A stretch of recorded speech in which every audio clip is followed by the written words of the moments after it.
Bafana bakithi hayi kuStellenbosch impela ziyabhidlika indonga bafana bakithi lokhu ibhibhidle njalo inkezo nangu lesibanku benomujela bamisiwe ekujimeni neteam kuthiwa kumele bejime separately neteam and bafakwe kwi-transfer market uchaza ukuthi Stellenbosch simisele ngokubadayisa sibadayise nombani oyimisele ngokubathenga bafowethu bahle kakhulu labadlali bafowethu uzokhumbula lesibankusuka lapha kwi-Sundowns nomujela muhle kakhulu impela uzomkhumbula eshale la goli lakhe lasemabhide elilizela kwi-final ye-Pirate neStellenbosch impela abafana ke njengamanje bayafana nabantu abangena team kodwa hayi ukuthi bangama-free agent ingoba iStellenbosch sibamisile ukuthi bejime nesinye team mhlawumbe kusangenzeka sigcine sibaxolelile mhlawumbe kungenzeka begcine behambile noma begcine beterminate ama contract noma begcine bedayisiwe kodwa kwamanje babewe ku transfer market akekho ozobathola mahala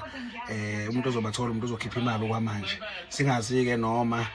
bagcine baterminate ama contracts ngoba indaba ine disciplinary impela kuthiwa banokungayiphathi kahle bobabili